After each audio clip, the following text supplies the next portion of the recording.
السلام علیکم ورحمۃ اللہ وبرکاتہ۔ بسم اللہ الرحمن الرحیم۔ ہمارے سامنے سیرت سے متعلق کچھ اسباق چل رہے تھے، اور سیرت کے اسباق میں ہم پہنچے تھے غزوہ احد تک، اور غزوہ احد چل رہا تھا۔ غزوہ احد سے متعلق جو تفصیلات چل رہی تھی، تو اس میں اس سے پہلے والے سبق میں یہاں تک بات پہنچی تھی کہ جنگ احد مقام احد میں پہنچ کر حضور اکرم صلی اللہ علیہ وسلم نے جو ترتیب دی پورے لشکر کی، اس کی ساری تفصیلات اس سے پہلے کے سبق میں گزر چکی ہے۔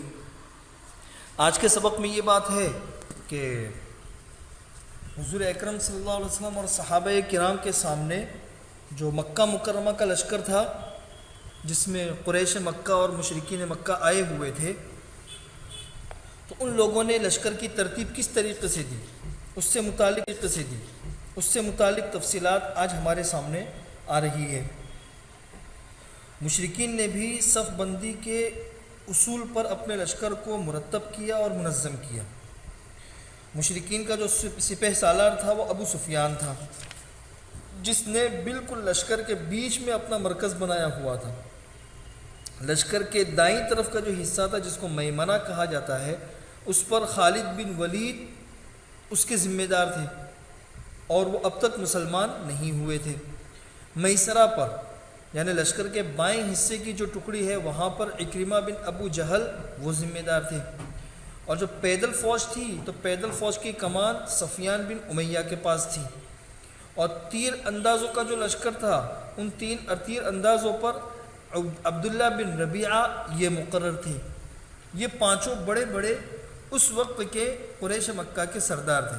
ابو سفیان تو پورے لشکر کا سردار تھا، اور میمنہ پر خالد بن ولید تھے، میسرہ پر اکرمہ بن ابو جہل تھے، اور پیدل فوج کی کمان صفوان بن امیہ کے پاس تھی، اور تیر اندازوں پر ذمہ داری عبداللہ بن ربیعہ کی تھی۔ اور پورے لشکر کا جو جھنڈا ہوتا ہے، یہ بنو عبد الدار کی ایک چھوٹی سی جماعت کے ہاتھ میں تھا۔ بنو عبد الدار، یہ کتاب کے شروع میں آپ لوگوں کے سامنے ایک پورا تفصیلی مضمون آیا تھا کہ قصی سے جب بنو عبد مناف کو وراثت میں مناصب ملے، تو ان مناصب میں سے بنو عبد الدار کو جو ملا تھا، وہ کچھ منصب ملے تھے۔ اس میں سے ایک منصب یہ بھی ملا تھا کہ جب بھی جنگ ہوگی، تو جنگ کا جو جھنڈا ہوگا، یہ بنو عبد الدار کے ہاتھ میں ہوگا۔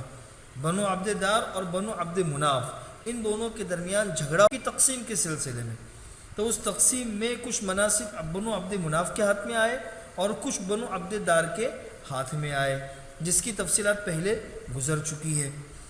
تو باپ دادا سے جو دستور چلا آ رہا تھا، وہ یہی تھا کہ بنو عبد الدار کے ہاتھ میں جھنڈا رہے گا۔ تو وہ دستور ابھی تک چلا آ رہا تھا۔ اس دستور کی وجہ سے اس منصب کے بارے میں ان سے کسی نے آج تک جھگڑا بھی نہیں کیا تھا۔ تو جھنڈا جو ہے، یہ بنو عبد الدار کے ہاتھ میں تھا۔ لیکن جنگ شروع ہونے سے پہلے ان سب کا ذمہ دار جو ابو سفیان تھا، تو ابو سفیان نے ان لوگوں کو یاد دلایا کہ دیکھو بھئی، جنگ بدر میں بھی ہمارے پورے لشکر کا جھنڈا تمہارے ہی خاندان کے ایک آدمی نضر بن حارث کے ہاتھ میں تھا۔ نضر بن حارث گرفتار ہو گیا، تو قریش کو کن حالات سے سامنا کرنا پڑا، وہ آپ کے سامنے ہے، اور اس کو کرنا پڑا، وہ آپ کے سامنے ہے۔ اور اس کو یاد دلانے، ایک بات تو یہ یاد دلائی جنگ بدر کی، اور ساتھ میں غصہ دلانے کے لیے، بھڑکانے کے لیے یہ بھی کہا کہ اے بنو عبد الدار، بدر کے دن آپ لوگوں نے ہمارا جھنڈا لے رکھا تھا، تو ہمیں جن حالات سے دوچار ہونا پڑا، وہ تو آپ نے دیکھ ہی لیا۔ اس لیے کہ جھنڈا جو ہے، یہ پوری فوج کی طرف سے بہت اہم حصہ ہوتا ہے۔ اگر جھنڈا گر جاتا ہے، تو فوج کے قدم اکھڑ جاتے ہیں، اور اگر جھنڈا بدستور ہاتھ میں رہتا ہے، تو سب کے حوصلے بلند رہتے ہیں۔ اس لیے ابو سفیان نے بنو عبد الدار سے کہا کہ دیکھو، اس مرتبہ آپ لوگ یا تو ہمارا جھنڈا اچھے طریقے سے سنبھالنا، یا تو پھر ہمارے اور جھنڈے کے درمیان سے الگ ہو جانا، ہم خود اس جھنڈے کا انتظام کر لیں گے۔ یہ پوری گفتگو اور اس میں وہ کامیاب بھی ہو گیا، کیونکہ اس کی یہ بات سن کر بنو عبد دار کو بہت سخت غصہ آیا، انہوں نے دھمکیاں دی اور ایسا محسوس ہوتا تھا کہ وہ سارے کے سارے کہیں ابو سفیان پر حملہ نہ کر دے۔ ان لوگوں نے کہا کہ ہم اپنا جھنڈا تمہیں دیں گے، کل جب ٹکر ہوگی دشمن سے تو اس وقت میں دیکھ لینا ہم کیا کرتے ہیں۔ اور واقعی جب آئندہ کل میدان جنگ سجا اور جنگ کا میدان ہوا تو واقعی ان لوگوں نے بہت پامردی اور شجاعت کے ساتھ میں کام کیا، اور اتنی پامردی کے ساتھ میں وہ لڑے کہ سارے کے سارے لوگ لقمہ اجل بن گئے، سب کو موت آ گئی، سب قتل ہو گئے، لیکن جھنڈا کسی نے نہیں چھوڑا۔ جب جنگ شروع ہوئی تو جنگ شروع ہونے سے کچھ پہلے قریش نے مسلمانوں کی صفوں میں پھوٹ ڈالنے اور نزاع اور جھگڑا پیدا کرنے کی کوشش کی۔ دو کوششیں کی۔ ایک کوشش تو یہ کی کہ ابو سفیان نے انصار کے پاس یہ پیغام بھیجا کہ آپ لوگ ہمارے اور ہمارے چچیرے بھائی محمد کے بیچ سے ہٹ جائے، آپ لوگ ہٹ جائیں تو ہمارا رخ بھی آپ کی طرف نہ ہوگا، ہم صرف ان مہاجرین سے لڑیں گے، آپ لوگوں سے نہیں لڑیں گے، کیونکہ ہمیں آپ لوگوں سے لڑنے کی کوئی ضرورت ہی نہیں ہے۔ لیکن جس ایمان کے آگے پہاڑ بھی نہیں ٹھہر سکتے تو اس کے آگے یہ چال کیسے کامیاب ہو سکتی تھی؟ چنانچہ انصار نے ابو سفیان کو نہایت سخت جواب دیا اور بہت کڑوی کسیلی سنائی۔ بہرحال اب جنگ کا وقت بالکل قریب آ گیا، دونوں فوجیں ایک دوسرے کے قریب آ گئی، تو اب دوسرا حربہ قریش نے اختیار کیا مسلمانوں کے درمیان پھوٹ ڈالنے کے لیے۔ دوسرا حربہ یہ اختیار کیا کہ مشرکین مکہ کے طرف ایک آدمی تھا جس کا نام تھا ابو عامر فاسق۔ ابو عامر فاسق یہ مسلمانوں کے سامنے نمودار ہوا۔ اس شخص کا اصل نام تھا عمرو بن سیفی، اور اسے زمانے جاہلیت میں راہب کہتے تھے، راہب، لیکن حضور اکرم صلی اللہ علیہ وسلم نے اس کا نام راہب سے بدل کر فاسق رکھ دیا تھا۔ یہ زمانے جاہلیت میں قبیلہ اوس کا سردار تھا، لیکن جب اسلام کی آمد ہوئی تو اسلام جو ہے نا یہ اس کے گلے کی پھانس بن گیا، اور وہ حضور اکرم صلی اللہ علیہ وسلم کے خلاف کھل کر عداوت اور دشمنی پر اتر آیا۔ چنانچہ وہ مدینہ منورہ سے نکل کر قریش کے پاس جا پہنچا اور قریش کو حضور اکرم صلی اللہ علیہ وسلم کے خلاف بھڑکا کر جنگ کے لیے آمادہ کرتا رہا، جنگ کے لیے، اور یقین دلایا کہ میری قوم کے لوگ مجھے دیکھیں گے تو میری بات مان کر میرے ساتھ میں ہو جائیں گے۔ چنانچہ یہ پہلا شخص تھا جو میدان احد میں احابیش یعنی حبشیوں اور مکہ کے غلاموں کے ساتھ مسلمانوں کے سامنے آیا سب سے پہلے، اور اپنے قوم کو پکار کر اپنا تعارف کراتے ہوئے کہا کہ اے قبیلہ اوس کے لوگوں، میں ابو عامر ہوں۔ قبیلہ اوس کے لوگوں نے کہا کہ او فاسق، اللہ تیری آنکھ کو خوشی نصیب نہ کرے۔ اس نے یہ جواب سنا تو کہا کہ اوہو، میری قوم میرے بعد شر سے دوچار ہو گئی ہے۔ بہرحال پھر لڑائی شروع ہوئی۔ جب لڑائی شروع ہوئی تو اس شخص نے بڑی پرزور جنگ کی اور مسلمانوں پر جم کر اس نے پتھر برسائے، یہ ابو عامر فاسق نے۔ اس طرح قریش کی جانب سے مسلمانوں کی صفوں میں پھوٹ ڈالنے کی جو دوسری کوشش تھی وہ بھی ناکام رہی۔ اس سے اندازہ کیا جا سکتا ہے کہ مشرکین مکہ کی تعداد کی کثرت اور ساز و سامان کی فراوانی کے باوجود ان کے دلوں پر اللہ تعالیٰ نے مسلمانوں کا کس قدر خوف اور مسلمانوں کی کیسی ہیبت مسلط کر کے رکھی تھی۔ دوسری طرف قریش کی جو عورتیں تھیں وہ بھی جنگ میں اپنا حصہ ادا کرنے کے لیے اٹھی۔ قریشی جو عورتیں تھیں ان کی قیادت ابو سفیان کی بیوی ہند بنت عتبہ کر رہی تھی، ہند بنت عتبہ۔ ان عورتوں نے صفوں میں گھوم کر اور دف پیٹ کر لوگوں کو خوب جوش دلایا، لڑائی کے لیے بھڑکایا، جاں بازوں کو غیرت دلائی، نیزہ بازی، شمشیر زنی، مار دھاڑ اور تیر پھینکنے کے لیے جذبات کو برانگیختہ کیا۔ چنانچہ یہ جو عورتیں ہیں یہ کبھی علم برداروں کو مخاطب کر کے کہتی ویہن بنی عبد الدار، دیکھو بنو عبد الدار، ویہن حمات الادبار، دیکھو پشت کے پاسدار، تمہارے پشت کی طرف سے کوئی نہ آ جائے، ضربن بکل بطار، خوب کرو شمشیر کا وار، خوب کرو۔ کبھی اپنی قوم کو لڑائی کا جوش دلاتے ہوئے کہتی ان تقبلوا نعانق، اگر پیش قدمی کرو گے تو ہم گلے لگائیں گے، ونفرش النمارق، اور قالینیں بچھائیں گے، او تدبروا نفارق، اور اگر پیچھے ہٹو گے تو روٹھ جائیں گی، فراق غیر وامق، اور ایسی روٹھیں گی کہ الگ ہو جائیں گی، کبھی تمہارے پاس میں نہیں آئے گی۔ یہ اشعار پڑھ پڑھ کے وہ اپنے قوم کو بھڑکا رہی تھی۔ ان تقبلوا نعانق ونفرش النمارق او تدبروا نفارق فراق غیر وامق۔ اس کے بعد دونوں فریق بالکل آمنے سامنے اور قریب آ گئے اور لڑائی کا مرحلہ شروع ہو گیا۔ جنگ کا سب سے پہلا جو ایندھن بنا وہ مشرکین کا علم بردار، جس نے پرچم اٹھایا ہوا تھا، جھنڈا مشرکین کا، طلحہ بن ابی طلحہ عبدری بنا۔ یہ شخص جو ہے یہ قریش کا نہایت بہادر شہ سوار تھا۔ اسے مسلمان جو ہے یہ کبش الکتیبہ کہتے تھے، کبش الکتیبہ یعنی لشکر کا مینڈھا۔ یہ اونٹ پر سوار ہو کر نکلا اور مبارزت کی دعوت دی، آؤ کون ہے میرے سے لڑنے والا۔ اس کی حد سے بڑھی ہوئی شجاعت کی وجہ سے عام صحابہ مقابلے سے کترا گئے، لیکن حضرت زبیر ابن عوام رضی اللہ تعالیٰ عنہ آگے بڑھے اور ایک لمحے کی مہلت دیے بغیر شیر کی طرح بالکل لپک کر اس کے اونٹ پہ جا چڑھے اور پھر اسے اپنی گرفت میں لے کر زمین پہ کود گئے اور تلوار سے اسے ذبح کر دیا۔ حضور اکرم صلی اللہ علیہ وسلم نے اور صحابہ کرام نے یہ ولولہ انگیز منظر دیکھا تو فرط مسرت سے سب نے نعرے تکبیر بلند کیا، اللہ اکبر۔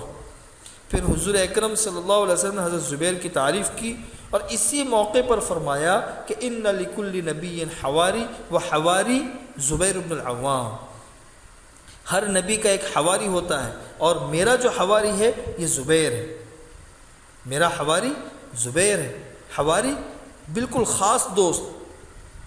اس موقع پر حضور اکرم صلی اللہ علیہ وسلم نے حضرت زبیر ابن عوام رضی اللہ تعالیٰ عنہ کے لیے یہ جملہ ارشاد فرمایا۔ اچھا، جب یہ پہلا ایندھن بنا، اس کے بعد ہر طرف جنگ کے شعلے بھڑک اٹھے اور پورے میدان میں پرزور مار دھاڑ شروع ہو گئی، اور سب سے جنگ کر جو مار دھاڑ ہو رہی تھی وہ مشرکین کا جو پرچم تھا، جو جھنڈا جہاں پہ تھا تو وہ پورے معرکے کا ایک مرکز تھا، وہاں سب سے زیادہ لڑائی شروع ہو گئی تھا۔ تو ان کا سب سے پہلا شخص جس کے ہاتھ میں جھنڈا تھا وہ تو طلحہ بن ابی طلحہ عبدری تھا، تو وہ تو قتل ہو گیا۔ قتل ہونے کے بعد پھر اس خاندان کے دوسرے افراد نے یکے بعد دیگرے پرچم سنبھالے، لیکن سارے کے سارے مارے گئے۔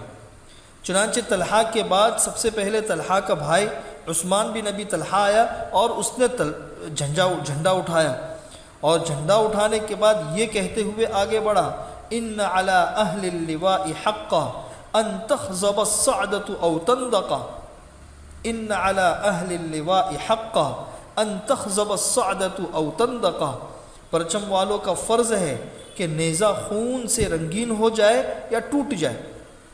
چنانچہ اس شخص پر حضرت حمزہ بن عبد المطلب رضی اللہ تعالیٰ عنہ نے حملہ کیا اور اس کے کندھے پر ایسی تلوار ماری کہ وہ ہاتھ، یعنی تلوار جو ہے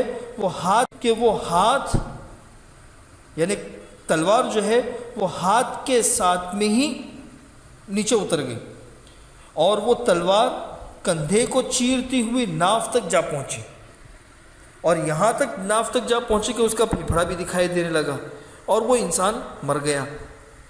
اس کے بعد ابو سعد بن ابی طلحہ نے جھنڈا اٹھایا، اس پر حضرت سعد بن ابی وقاص رضی اللہ تعالیٰ عنہ نے تیر چلایا اور وہ ٹھیک اس کے گلے پر جا کے لگا، جس سے اس کی زبان باہر نکل آئی اور وہ اسی وقت مر گیا۔ لیکن بعض سیرت نگاروں نے یہ بھی لکھا ہے کہ ابو سعد نے باہر نکل کر مبارزت کی دعوت دی اور حضرت علی رضی اللہ تعالیٰ عنہ نے آگے بڑھ کر مقابلہ کیا، اور ابو سعد اور حضرت علی رضی اللہ تعالیٰ عنہ ان دونوں نے ایک دوسرے پر تلوار کا ایک ایک وار کیا، لیکن حضرت علی رضی اللہ تعالیٰ عنہ نے ابو سعد کو مار لیا۔ اس کے بعد بن ابی افلح رضی اللہ تعالیٰ عنہ نے تیر مار کر قتل کر دیا۔ اس کے بعد اس کا بھائی کلاب بن طلحہ بن ابی طلحہ نے جھنڈا اٹھایا، مگر اس پر حضرت زبیر بن عوام رضی اللہ تعالیٰ عنہ ٹوٹ پڑے اور لڑ بھڑ کر اس کا بھی کام ختم کر دیا۔ پھر ان دونوں کا بھائی تھا جلاس بن طلحہ بن ابی طلحہ، اس نے جھنڈا اٹھایا، مگر اسے طلحہ بن عبید اللہ رضی اللہ تعالیٰ عنہ نے نیزہ مار کر ختم کر دیا۔ یہ ایک ہی گھر کے 6 افراد تھے، یعنی سارے کے سارے ابو طلحہ عبداللہ بن عثمان بن عبدالدار کے بیٹے یا پوتے تھے، جو مشرکین کے جھنڈے کی حفاظت کرتے ہوئے مارے گئے۔ اس کے بعد قبیلہ بنو عبدالدار کا ایک اور شخص آیا جس کا نام تھا ارطاد بن شرحبیل، اس نے جھنڈا اٹھایا، لیکن اسے حضرت علی بن ابی طالب رضی اللہ تعالیٰ عنہ نے، اور بعض روایت میں ہے کہ حضرت حمزہ بن عبد المطلب رضی اللہ تعالیٰ عنہ نے قتل کر دیا۔ اس کے بعد شریح بن قارث نے جھنڈا اٹھایا، مگر اسے قزمان نے قتل کر دیا۔ یہ قزمان ایک منافق شخص تھا، اور یہ اسلامی حمیت کے بجائے قبائلی حمیت کے جوش میں مسلمانوں کے ساتھ میں لڑتا رہا۔ قزمان جو تھا یہ منافق تھا، اور یہ قبائلی حمیت کی بنیاد پر آیا تھا، اسلام کی حمیت کی بنیاد پر نہیں آیا تھا۔ بہرحال شریح بن قارث کا جب قتل کر دیا گیا تو اس کے بعد ابو زید عمرو بن عبد مناف عبدری نے جھنڈا سنبھالا، مگر اسے بھی قزمان نے ٹھکانے لگا دیا۔ پھر شرحبیل بن ہاشم عبدری کے ایک لڑکے نے جھنڈا اٹھایا، مگر وہ بھی قزمان کے ہاتھوں مارا گیا۔ یہ بنو عبدالدار کے 10 افراد ہوئے جنہوں نے مشرکین کا جھنڈا اٹھایا، اور سب کے سب مارے گئے۔ اس کے بعد اس قبیلے کا کوئی آدمی باقی نہ بچا جو جھنڈا اٹھاتا، لیکن اس موقع پر ان کا ایک حبشی غلام تھا جس کا نام تھا صواب۔ وہ لپک کر اس نے جھنڈا اٹھایا اور ایسی بہادری اور پامردی سے لڑا کہ اپنے سے پہلے جھنڈا اٹھانے والے اپنے آقاؤں سے بھی بازی لے گیا۔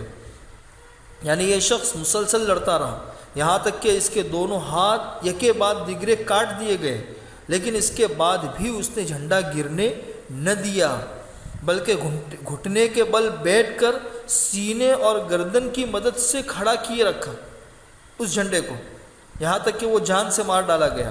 اور اس وقت بھی یہ کہہ رہا تھا کہ یا اللہ، اب تو میں نے کوئی کسر باقی نہ چھوڑی، وہ کہہ رہا ہے۔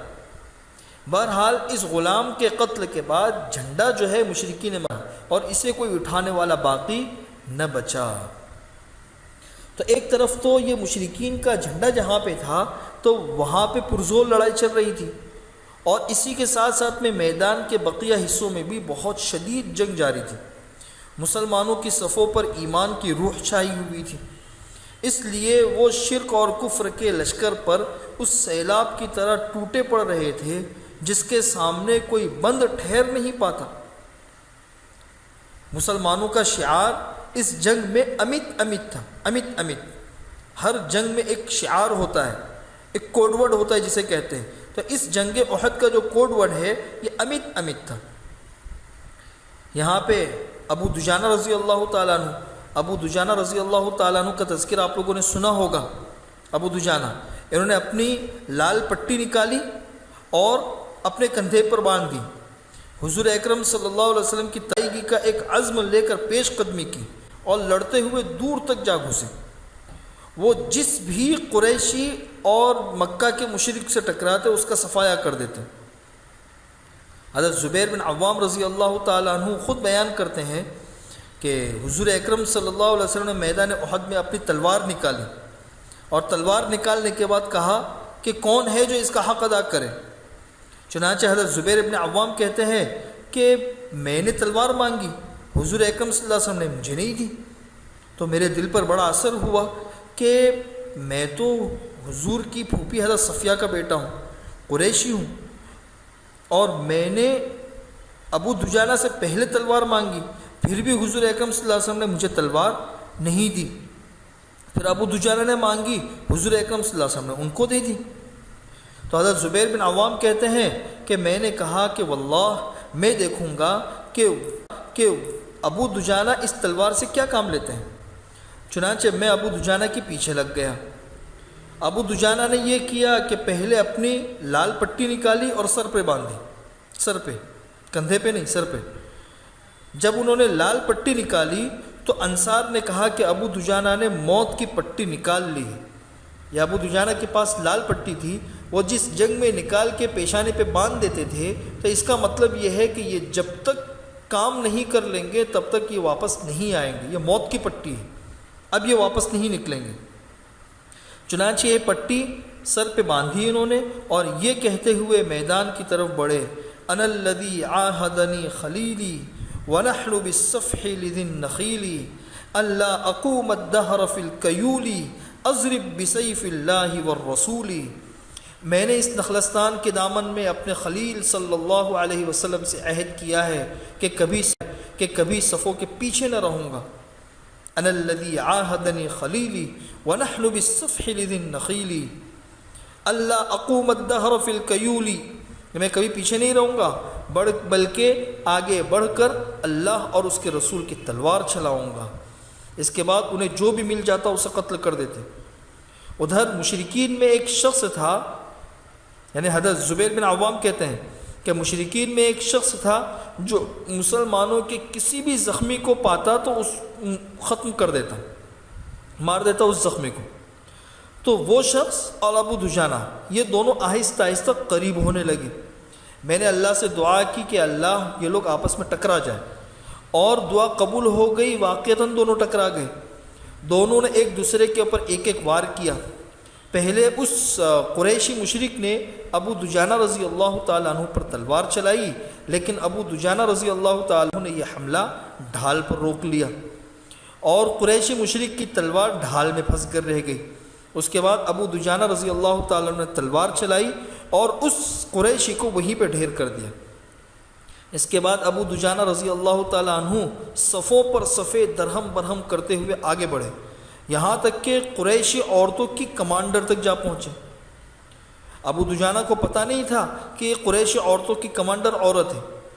چنانچہ ان کا بیان ہے ابو دجانہ کا کہ میں نے ایک انسان کو دیکھا کہ وہ لوگوں کو بڑے زور و شور سے جوش اور ولولہ دلا رہا ہے، اس لیے میں نے اس انسان کو نشانے پر لے لیا، لیکن جب تلوار سے حملہ کرنا چاہا تو اس نے ہائی پکار مچائی، تو اس کے ہائی پکار سے مجھے پتہ چلا کہ یہ تو عورت ہے۔ ابو دجانہ کہتے ہیں کہ میں نے حضور اکرم صلی اللہ علیہ وسلم کی تلوار کو بٹا نہ لگنے دیا کہ اس سے کسی عورت کو مارنے دیا کہ اس سے کسی عورت کو ماروں، بٹا نہیں لگنے دیا میں نے۔ چنانچہ میں نے اپنی تلوار کو روک لیا۔ یہ جو عورت تھی جو لوگوں کو بڑے زور و شور سے بھڑکا رہی تھی، یہ عورت ہند بنت عتبہ تھی۔ چنانچہ حضرت زبیر بن عوام رضی اللہ تعالیٰ عنہ کا بیان ہے کہ میں نے ابو دجانہ کو دیکھا کہ انہوں نے ہند بنت عتبہ کے سر کے بیچوں بیچ تلوار بلند کی اور پھر ہٹا لی۔ میں نے سوچا کہ اللہ اور اس کے رسول بہتر جانتے ہیں۔ ابو دجانہ ہی کی طرح ایک بہت بہادری کے ساتھ لڑنے والے صحابی حضرت حمزہ رضی اللہ تعالیٰ عنہ بھی ہیں۔ یہ بالکل بپھرے ہوئے شیر کی طرح جنگ لڑ رہے تھے اور بے نظیر مار دھاڑ کے ساتھ لشکر کے بالکل بیچ تک بڑھے چڑھے جا رہے تھے۔ ان کے سامنے سے بڑے بڑے بہادر اس طرح بکھر جاتے تھے جیسے تیز آندھی میں پتے اڑ رہے ہو۔ انہوں نے مشرکین کے عالم برداروں کی تباہی میں نمایاں رول ادا کیا، اور اسی طرح مشرکین کے بڑے بڑے جان بازوں اور بہادروں کا بھی حال خراب کر رکھا تھا۔ لیکن افسوس کہ اسی عالم میں اور اسی حالت میں حضرت حمزہ رضی اللہ تعالیٰ عنہ کی شہادت واقع ہو گئی۔ لیکن حضرت حمزہ رضی اللہ تعالیٰ عنہ کو بہادروں کی طرح رو در رو آمنے سامنے شہید نہیں کیا گیا، بلکہ بزدلوں کی طرح چھپ چھپا کر بے خبری کے عالم میں مارا گیا۔ چنانچہ حضرت حمزہ رضی اللہ تعالیٰ عنہ کے جو قاتل ہیں وحشی بن حرب ان کا نام ہے، وحشی بن حرب، تو وحشی بن حرب کی زبانی ہی قصہ سنے کہ انہوں نے حضرت حمزہ رضی اللہ تعالیٰ عنہ کو کس طریقے سے قتل کیا۔ یہ وحشی بن حرب بعد میں جا کے مسلمان ہو گئے تھے، تو اسلام لانے کے بعد وہ یہ قصہ بیان کرتے تھے۔ چنانچہ وحشی بن حرب کا بیان ہے کہ میں جبیر بن مطعم کا وحشی بن حرب کا بیان ہے کہ میں جبیر بن مطعم کا غلام تھا، مکہ مکرمہ میں رہتا تھا۔ جبیر بن مطعم کا چچا تھا طعیمہ بن عدی، یہ جنگ بدر میں مارا گیا تھا۔ لہذا جب قریش جنگ احد پر روانہ ہونے لگے تو جبیر بن مطعم نے مجھ سے کہا، یعنی وحشی بن حرب سے، کہ اگر تم محمد کے چچا حمزہ کو میرے چچا طعیمہ بن عدی کے بدلے میں قتل کر دو تو تم کو آزادی مل جائے گی، میں تم کو آزاد کر دوں گا۔ چنانچہ وحشی کا بیان ہے کہ یہ تو بہت بڑی پیشکش ہے، مجھے آزادی مل جائے گی۔ تو اس پیشکش کے نتیجے میں بھی لوگوں کے ساتھ میں روانہ ہو گیا۔ میں حبشی آدمی تھا اور حبشیوں کی طرح نیزہ پھینکنے میں بہت ماہر تھا اور بہت ہی کم میرا نشانہ چکتا تھا۔ چنانچہ جب لوگوں میں جنگ چھڑ گئی تو میں نکل کر حمزہ کو دیکھنے لگا۔ لوگوں کے ہجوم میں حمزہ کو دیکھ لیا۔ حمزہ جو تھے وہ بالکل مٹیالے قسم کے اونٹ کی طرح معلوم ہو رہے تھے، لوگوں کو درہم برہم کرتے جا رہے تھے اور ان کے سامنے کوئی چیز ٹک نہیں پاتی تھی۔ اللہ کی قسم میں ابھی ان کے قتل کے ارادے سے تیار ہی ہو رہا تھا اور ایک درخت یا پتھر کی اوٹ میں چھپ کر انہیں قریب آنے کا موقع دینا چاہتا تھا۔ میں چھپ گیا ایک درخت کی اوٹ میں اور وہ میری طرف بڑھے چلے جا رہے تھے، میری طرف آ رہے تھے لوگوں سے لڑتے لڑتے۔ میں نے سوچا کہ ایک دم قریب آئیں گے پھر حملہ کروں گا۔ اسی دوران یہ واقعہ پیش آیا کہ سبا بن عبد العزیٰ مجھ سے آگے بڑھ کر حضرت حمزہ کے پاس پہنچ گیا۔ حضرت حمزہ رضی اللہ تعالیٰ عنہ نے اس سبا کو للکارتے ہوئے کہا کہ او شرمگاہ کی چمڑی کاٹنے والی کے بیٹے، یہ لے، اور ساتھ ہی اس زور کی تلوار ماری کہ گویا اس کا سر تھا ہی نہیں، اس کو ختم کر دیا ایک ہی وار میں۔ وحشی کا بیان ہے کہ اب حضرت حمزہ جو تھے وہ میرے بالکل قریب آ چکے تھے۔ میں نے اپنا نیزہ تولا اور جب میری مرضی کے مطابق ہو گیا تو ان کی طرف پھینک دیا میں نے۔ نیزہ جو تھا وہ ناف کے نیچے لگا حضرت حمزہ رضی اللہ تعالیٰ عنہ کو اور دونوں پاؤں کے بیچ سے پار ہو گیا۔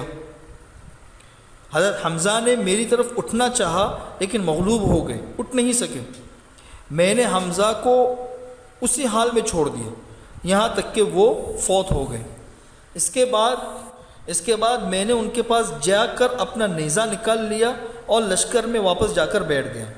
میرا کام جو تھا وہ ختم ہو چکا تھا۔ مجھے ان کے سوا کسی اور سے کوئی سروکار نہیں تھا۔ میں نے تو انہیں محض اس لیے قتل کیا تھا کہ آزاد ہو جاؤں۔ چنانچہ میں واپس جب مکہ مکرمہ آیا تو مجھے آزادی مل چکی تھی۔ یہ ہے آج کے پورے سبق کی تفصیل۔ آئندہ ہفتے انشاءاللہ اس سے آگے کا درس ہوگا۔ آج کا درس یہاں تک ہی رہنے دیں۔ اللہ تعالی ہمیں سیرت کو اچھی طریقے سے سمجھنے کی اور سمجھ کر اس پر عمل کرنے کی توفیق نصیب